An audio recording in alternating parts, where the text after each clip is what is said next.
Jumpa lagi dengan saya di kuliah ya, mata kuliah psikososial keperawatan. Dengan tema kali ini yang akan kita bahas adalah psikologi dalam perkembangan hidup manusia.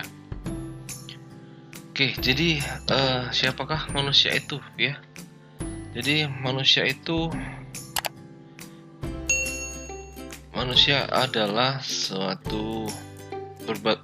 manusia adalah satu dari berbagai makhluk ya yang ada di bumi. Ya, dalam ilmu biologi manusia disebut sebagai Homo sapiens dan digolongkan sebagai mamalia gitu ya. Kemudian manusia juga memiliki warna kulit yang bervariasi mulai dari hitam sampai putih gitu ya. Kemerahan kemudian secara umum berasal dari nenek moyang yang lebih mempunyai kulit yang hitam. Nah, ini adalah manusia secara harfiah gitu ya. Oke, kemudian apa saja yang menyusun manusia itu gitu ya. Jadi manusia itu sendiri yang merupakan suatu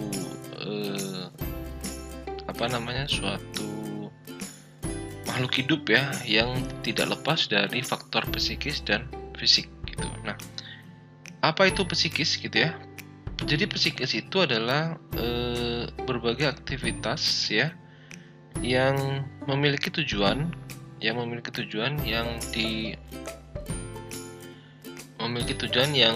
diinginkan manusia gitu ya, yang diwujudkan melalui gerak-gerik. Nah, gerak-gerik ini atau perilakunya adalah fisik gitu ya. Jadi ketika seorang itu mempunyai rasa ingin tahu tentang suatu hal, maka orang tersebut ya pasti juga akan melakukan suatu aktivitas di mana aktivitas tersebut akan berfungsi ya sebagai suatu upaya gitu ya untuk menemukan apa yang ingin dia cari. Nah, itulah adalah yang membentuk manusia itu sendiri. Jadi ada faktor psikis dan ada faktor fisik. Nah, kemudian baik fisik maupun psikis gitu ya, itu setiap orang itu memiliki respon ya atau tindakan yang berbeda tergantung dari tiap individu itu sendiri. Nah, oleh karena itu maka manusia itu dikatakan unik ya, artinya berbeda antara satu individu dengan individu yang lain. Oke, jadi kalau kita berbicara manusia gitu ya, maka manusia itu bisa kita bagi gitu ya menjadi pandangan filsafat dan psikologis. Nah, jadi ketika kita berbicara filsafat gitu ya, siapakah manusia itu? Ya, dari mana asalnya? Di mana kedudukan dan fungsi manusia? Lalu apa tujuan manusia? Nah, itu adalah sesuatu yang beberapa pertanyaan yang tidak akan usang ya dipertanyakan sepanjang zaman apabila membahas topik manusia. Dalam ilmu mantik gitu ya, atau ilmu logika, manusia disebut sebagai al-insanu hayawanun natik. Jadi manusia adalah sesuatu atau individu yang berpikir. Nah, gitu. Jadi ketika kita dikatakan manusia, maka kita seharusnya bisa berpikir. Nah, itu perbedaan antara manusia dengan makhluk ciptaan yang lain. Kemudian apabila kita melihat manusia dari segi psikologis gitu ya, jadi manusia itu sendiri merupakan dipengaruhi gitu ya oleh psikologi humanistik, yang artinya manusia sebagai pelaku aktif ya dalam interaksi dengan lingkungannya. Jadi tadi sudah saya katakan bahwa manusia itu dikatakan sebagai hayawan natik ya, atau hewan atau individu atau sesuatu yang berpikir. Nah, maka Aristoteles berpendapat bahwa manusia adalah hewan yang berpolitik. Manusia merupakan makhluk yang bisa bergerak, menyeimbangkan diri, memiliki rasa senang, ya bahagia, humanis, dan juga makhluk yang berbicara, berpikir, berjalan, bersikap, dan lain sebagainya. Itu adalah manusia. Jadi manusia merupakan makhluk biologis sama dengan makhluk hidup lainnya, namun manusia merupakan makhluk hidup yang unik dan memiliki sifat yang berbeda-beda antar individunya, dan juga memiliki keistimewaan lebih daripada makhluk yang lain. Nah, itu adalah manusia. Kemudian, nah ini jadi kita bahas lagi ya. Jadi menurut pandangan filsafat ya, menurut René Descartes bahwa manusia itu adalah res cogitans ya, zat yang berpikir, bersifat rohania, bebas yang tidak terikat oleh hukum-hukum alam gitu ya, memiliki jiwa. Kemudian jiwa tersebut berpangkal pada kesadaran. Kemudian manusia menurut René Descartes, menurut pandangan filsafat juga tidak bebas terikat oleh hukum-hukum alam ya. Kemudian badan atau raga berpangkal pada nafsu. Jadi ada jiwa dan badan atau raga. Itu menurut pandangan filsafat. Ya, jadi teori-teori psikologis akhirnya ketika kita sudah tahu manusia itu seperti apa menurut pandangan pandangan filsafat dan psikologis, maka banyak sekali teori-teori yang bermunculan gitu ya, baik itu teori psikoanalisis, kemudian yang dicetuskan oleh Sigmund Freud gitu ya, kemudian teori behaviorism, kemudian teori kognitif dan humanistik. Kita akan bahas satu persatu. Oke, jadi apa itu teori psikoanalisis gitu ya? Jadi teori ini dicetuskan oleh Sigmund Freud, kemudian teori ini lebih membahas atau fokus bahasanya adalah pada struktur manusia, yaitu totalitas kepribadian. Nah, ini adalah menurut Sigmund Freud gitu ya. Kemudian Sigmund Freud juga menjelaskan bahwa tingkah laku manusia itu adalah interaksi antara subsistem dan kepribadian, yaitu meliputi id, ego, dan superego. Ya, jadi teori psikoanalisis ini adalah merupakan teori yang berusaha untuk menjelaskan ya tentang hakikat dan perkembangan kepribadian manusia. Nah, kemudian Sigmund Freud juga menjelaskan bahwa manusia itu adalah sesuatu objek atau individu yang berkehendak, memiliki keinginan gitu ya, kemudian juga digerakkan oleh keinginan yang terpendam atau dinamakan homo valens ya, homo valens. Itu adalah menurut Sigmund Freud berdasarkan teori psikoanalisis. Nah, ini yang dikatakan oleh Freud ya, dibagi menjadi 3, ada id, ego, dan superego. Id itu apa?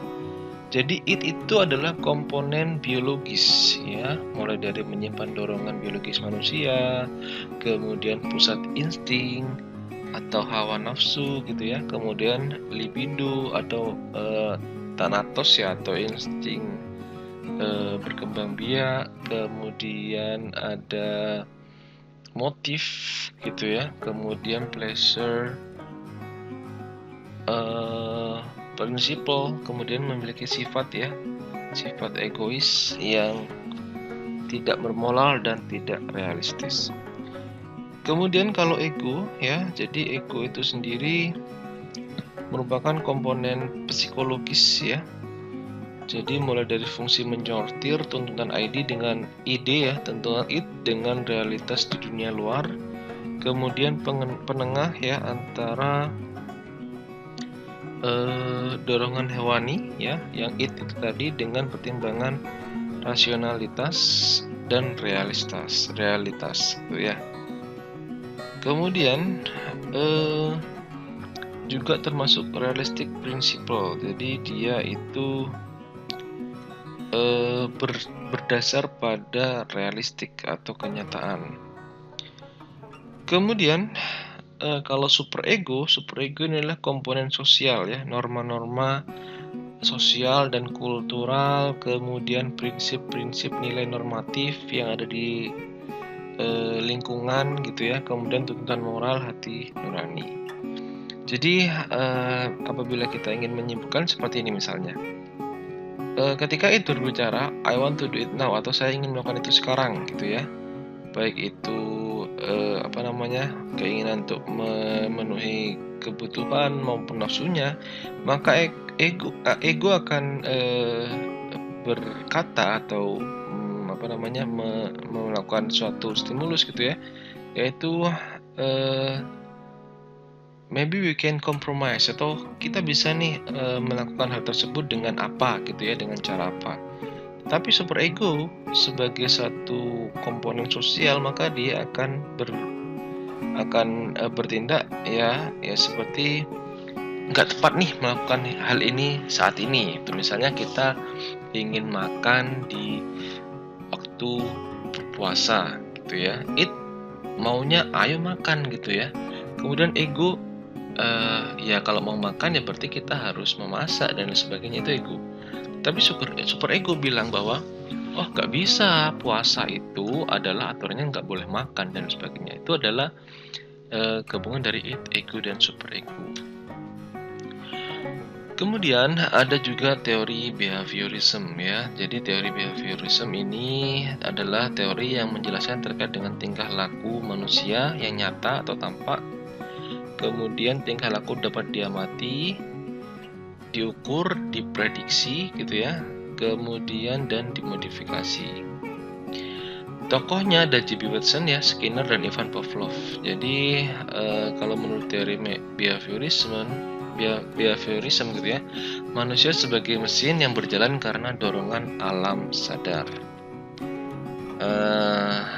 Tingkah laku manusia itu adalah sebagai hasil belajar. Jadi belajar itu sendiri merupakan perubahan perilaku karena lingkungan. Kemudian manusia plastis itu adalah manusia yang dipengaruhi ya, perilakunya dipengaruhi oleh pengalaman dan lingkungan. Jadi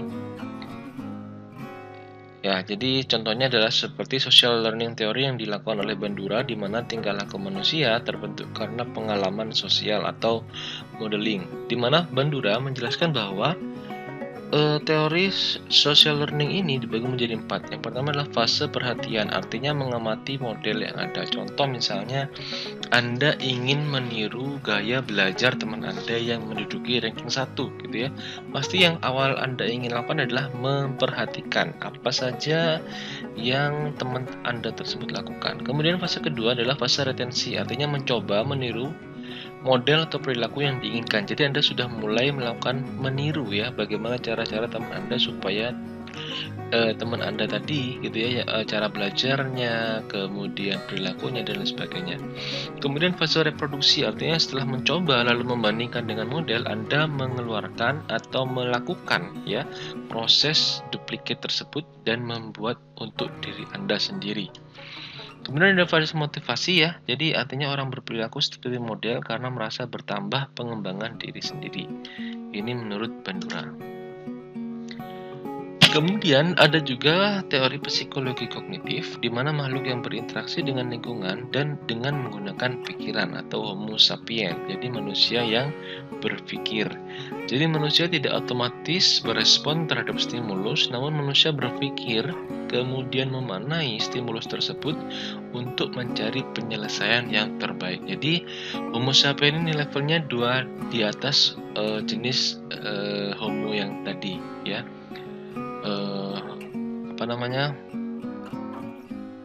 Homo mechanism ya, dan Homo valens ya. Jadi Homo valens, kemudian Homo mechanism, dan Homo sapiens. Oke, kemudian teori humanistik ya. Jadi makhluk unik. Jadi manusia itu menurut teori humanistik adalah makhluk unik yang mencari makna hidup atau homo ludens ya. Jadi artinya manusia yang mengerti makna hidup.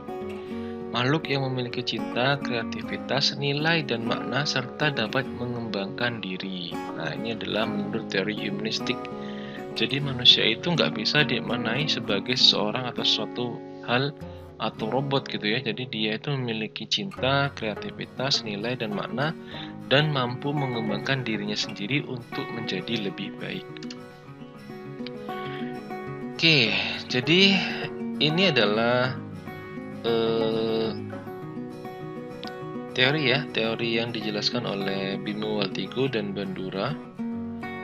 Jadi Bimo Waltigo ya menjelaskan dalam bukunya yaitu Pengantar Psikologi Umum bahwa seseorang atau manusia itu ya berdasarkan dari sumber stimulus ya, jadi atau dari rangsangan. Jadi stimulus itu adalah rangsangan ya, atau sesuatu hal yang membuat seseorang tersebut bergerak ya, atau merubah atau perilakunya berubah dan lain sebagainya.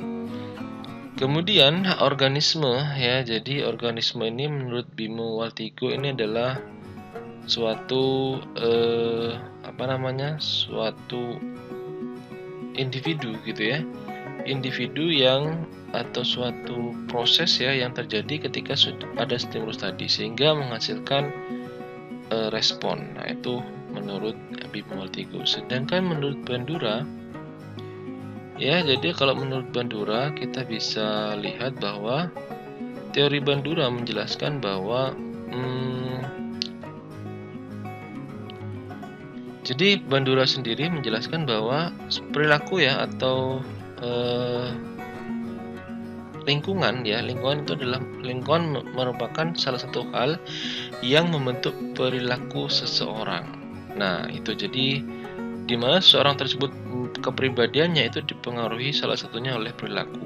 Ya, ini 3 hal. Yang pertama lingkungan, kemudian perilaku dan proses psikologi seseorang. Nah, ini adalah menurut Bandura gitu ya.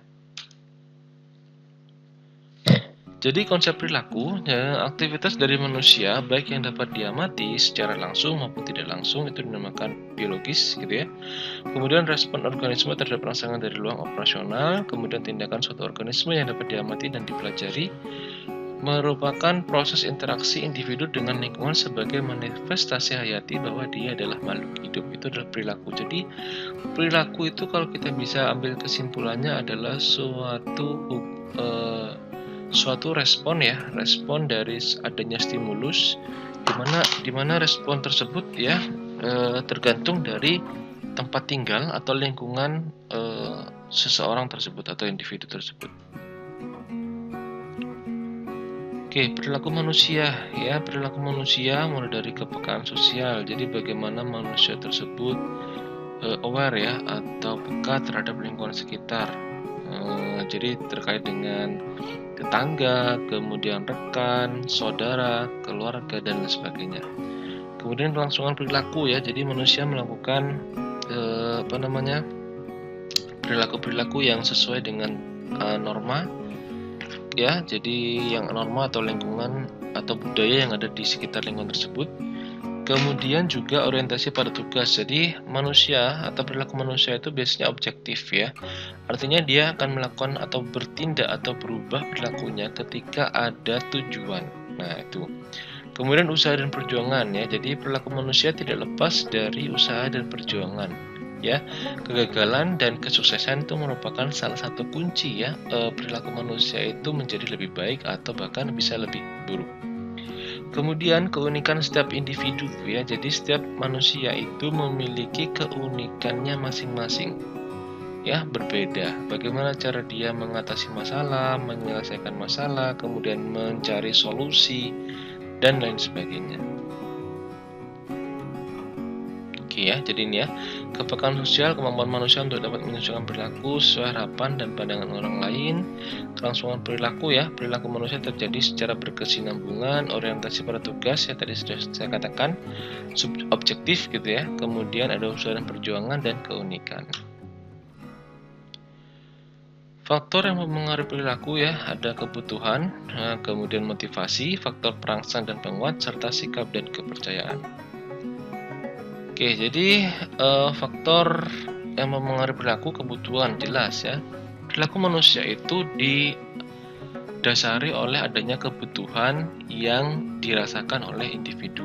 Jadi ketika ada kebutuhan, maka manusia itu akan bergerak untuk memenuhi kebutuhan tersebut. Kemudian motivasi ya. Jadi motivasi itu apa sih sebenarnya? Jadi motivasi tersebut itu adalah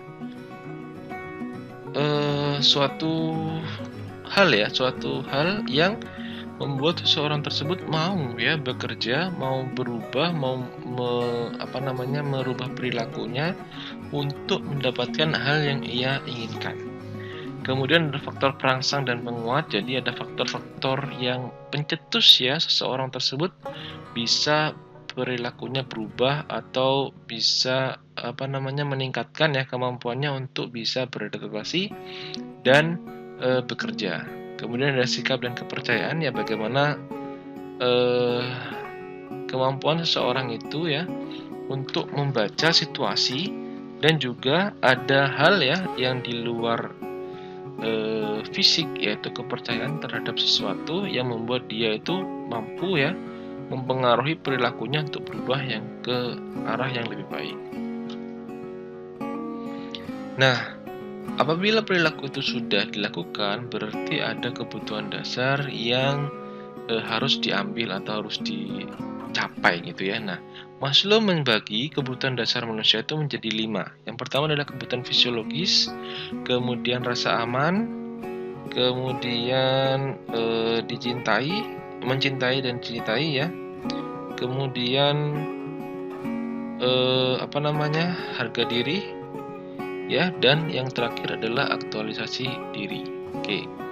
Nah, apa itu kebutuhan dasar Maslow? Jadi Maslow mengkategorikan bahwa kebutuhan fisiologis ini adalah kebutuhan yang paling utama yang harus ada. Karena apabila kebutuhan ini tidak didapatkan atau tidak dimiliki, maka kebutuhan-kebutuhan lain di atasnya tidak akan bisa teratasi. Contoh, kebutuhan fisiologis seperti air ya, kemudian udara, makanan, tempat tinggal, tidur, pakaian, dan reproduksi gitu ya. Itu adalah kebutuhan-kebutuhan dasar yang harus dicapai terlebih dahulu sebelum mencapai kebutuhan yang berikutnya. Kemudian ada kebutuhan yang berikutnya adalah rasa aman ya. Jadi seperti keamanan personal ya, kemudian pekerjaan, kemudian kesehatan, kemudian properti, itu adalah masuk di kebutuhan rasa aman. Kemudian kebutuhan mencintai dan dicintai seperti ya persahabatan, intimasi, keluarga, ya koneksi atau hubungan dengan rekan kerja dan lain sebagainya. Kemudian ada kebutuhan harga diri, yaitu seperti respect ya, kemudian self esteem atau harga diri, kemudian status ya, penguatan dan kebebasan. Kemudian ada kebutuhan terakhir yang menurut Maslow, yaitu aktualisasi diri, di mana di sini adalah keinginan ya untuk menjadi yang terbaik. Itu adalah aktualisasi diri. Nah, oke. Ini ya, jadi motivasi, dorongan penggerak untuk mencapai tujuan tertentu, baik yang disadari maupun tidak disadari. Oke, faktor perangsang dan penguat. Ya, faktor mempengaruhi perilaku sekarang ya. Jadi faktor yang mempengaruhi perilaku ada faktor endogen dan eksogen serta proses belajar. Oke, faktor endogen itu apa? Jadi faktor endogen itu adalah faktor di dalam diri, baik dari konsepsi dasar atau modal ya untuk perkembangan perilaku individu, kemudian faktor genetik, kemudian ras, jenis kelamin, sifat fisik ya, sifat kepribadian, bakat, pembawaan, dan intelijensi. Ini adalah faktor-faktor endogen yang dimiliki oleh seseorang individu, dan ini berbeda-beda tergantung dari lingkungan, kemudian suku, kemudian ras, dan lain sebagainya. Kemudian ada faktor eksogen ya. Jadi faktor eksogen adalah faktor yang berasal dari luar individu, kemudian faktor lingkungan, pendidikan, agama, sosial, dan ekonomi. Kemudian ada proses belajar ya, bentuk mekanisme sinergi antara faktor endogen dan eksogen, sehingga terbentuklah perilaku. Oke ya, ini adalah proses pembentukan perilaku. Menurut Noto Atmojo bahwa respon seseorang itu atau dikatakan reflektif, dan operan respon atau instrumental behavior itu membentuk perilaku. Jadi ada respon dari individu gitu ya, kemudian ada instrumental behavior, jadi ada perilaku dasar ya yang membentuk sebuah yang mendasari pembentukan perilaku. Kemudian ya ada respon dan respon, tangkapan yang disebabkan adanya stimulus ya, kemudian menemukan tangkapan yang relatif tetap, kemudian ada respon emosi atau emosi perilaku. Kemudian ada operan respon, ini adalah terjadi dan diikuti oleh perangsang tertentu. sehingga memperkuat perilaku yang telah dilakukan. Oke, ya, bentuk perilaku ya, ada internal respon dan external respon. Internal respon yaitu perilaku pasif ya, covert behavior. Ya, jadi covert dia ya, lebih ke dalam gitu ya. Kemudian terjadi dalam diri individu dan tidak dapat diamati secara langsung. Kemudian kalau external respon ya, perilaku aktif ya, overt behavior, perilakunya itu keluar ya atau nampak ya, dan dapat diobservasi langsung atau tindakan yang nyata. Oke, perilaku kesehatan. Jadi, perilaku kesehatan ini adalah perilaku yang bertujuan ya untuk meningkatkan status derajat kesehatan seseorang ya. Baik itu perilaku pasif seperti pengetahuan, persepsi, atau sikap, kemudian perilaku aktif seperti tindakan, di mana kedua perilaku ini ada unsur stimulusnya, yaitu adalah seperti sakit, penyakit, kemudian sistem pelayanan kesehatan, dan lain sebagainya. Oke ya, perilaku terhadap sakit dan penyakit untuk meningkatkan ya dan pemulihan kesehatan sehingga melakukan pencegahan penyakit, pemulihan kesehatan dan sebagainya. Oke, perilaku terhadap makanan berarti ya respon terhadap makanan gitu ya. Kemudian perilaku terhadap lingkungan kesehatan ya berarti respon terhadap lingkungan sebagai faktor penentu kesehatan manusia. Oke, klasifikasi perilaku kesehatan ya menurut Becker ya, jadi ada 3: perilaku kesehatan, perilaku sakit, dan perilaku peran sakit. Ya, perilaku kesehatan itu apa? Jadi perilaku yang ada kaitannya dengan promosi kesehatan ya, jadi proses pencegahan ya. Pada kondisi ini berarti belum sakit namun ada proses pencegahan seperti personal hygiene, kemudian pemilihan makanan, dan sanitasi. Kemudian ada perilaku sakit. Jadi perilaku sakit ini adalah aktivitas individu yang merasa sakit ya, untuk mengenal keadaan kesehatannya atau rasa sakitnya, kemudian menambah pengetahuan atau kemampuan untuk mengenal penyakit, dan berbagai usaha untuk mencegah penyakit. Kemudian kalau perilaku peran sakit itu adalah aktivitas individu yang sedang sakit untuk memperoleh kesembuhan.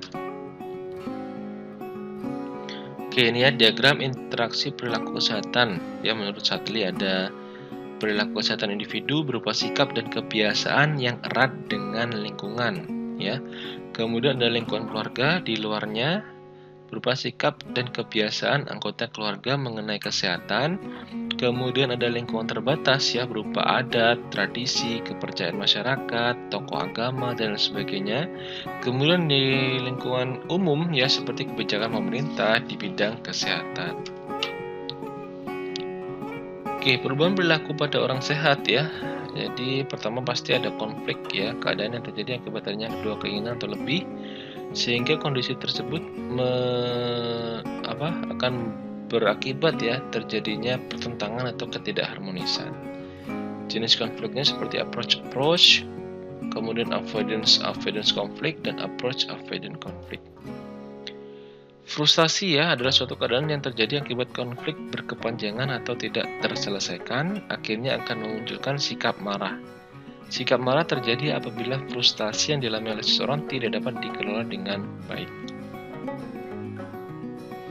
Oke, ini adalah domain perilaku ya menurut Bloom dan Dewantara. Jadi kalau Bloom berkata bahwa perilaku itu disebabkan oleh afektif, ya, kognitif, dan psikomotor. Sedangkan kalau Dewantara menjelaskan bahwa perilaku disebabkan oleh karena adanya emosi, kemudian cipta atau kognisi, dan karsa atau konasi. Oke, pengetahuan ya atau afektif adalah hasil dari tahu yang terjadi melalui proses sensoris terhadap objek tertentu, misal melihat, kemudian mendengar, dan sebagainya. Kemudian domain penting untuk overt behavior ya, kemudian perilaku yang didasari pengetahuan umumnya berlangsung lama ya. Nih. Oke, ini adalah proses adopsi perilaku menurut Roger ya. Ada awareness yang menyadari adanya stimulus, interest, mulai tertarik pada stimulus ya. Kemudian evaluation menimbang-nimbang menilai baik buruknya stimulus, trial yang mencoba perilaku baru. Kemudian adaptasi ya sudah berperilaku baru sesuai dengan pengetahuan, kesadaran, dan sikap terhadap stimulus. Oke, ini adalah tingkatan pengetahuan dalam domain kognitif ya. Yang pertama adalah tahu. Tahu itu adalah ya sebatas misalnya Anda ingin mempelajari tentang kipas angin gitu ya. Tahu ya berarti Anda hanya tahu, oh ini kipas angin ya, tanpa ada hal lain yang Anda ketahui. Kemudian paham ya, jadi Anda juga setelah tahu maka Anda paham, oh ini kipas angin berarti dia digunakan untuk supaya tidak gerah misalnya gitu ya. Nah, kemudian Anda penerapan, jadi sudah Anda mulai mengaplikasikan apa yang Anda tahu. Oh, berarti kalau saya mau tidak gerah, berarti saya harus menghidupkan kipas angin. Nah, itu ya. Kemudian analisis, jadi setelah Anda menghidupkan, Anda juga, wah ini kalau kipas anginnya dihadapkan terus ke saya, maka saya akan masuk angin, gitu ya. Jadi Anda sudah mulai menganalisis. Kemudian akhirnya Anda mensintesis, memodifikasi gitu ya, baru akhirnya akan Anda evaluasi. Oke, kemudian psikomotor ya. Nah, psikomotor ini ada beberapa bagian, yaitu persepsi, respon terpimpin, mekanisme, dan adaptasi. Ya, persepsi mengenal dan memilih beberapa objek dengan tindakan yang akan dilakukan. Kemudian respon terpimpin ya. Individu dapat melakukan sesuatu dengan urutan yang benar. Kemudian mekanisme, individu dapat melakukan sesuatu dengan benar secara otomatis ya, atau sudah menjadi kebiasaan. Kemudian adaptasi, suatu tindakan yang sudah berkembang dengan baik dan dimodifikasi tanpa mengurangi kebenaran. Oke, mungkin itu saja perkuliahan psikososial keperawatan dengan subtema psikologis dalam perkembangan kehidupan manusia. Kurang lebihnya saya mohon maaf. Sampai jumpa lagi di pertemuan berikutnya. Terima kasih.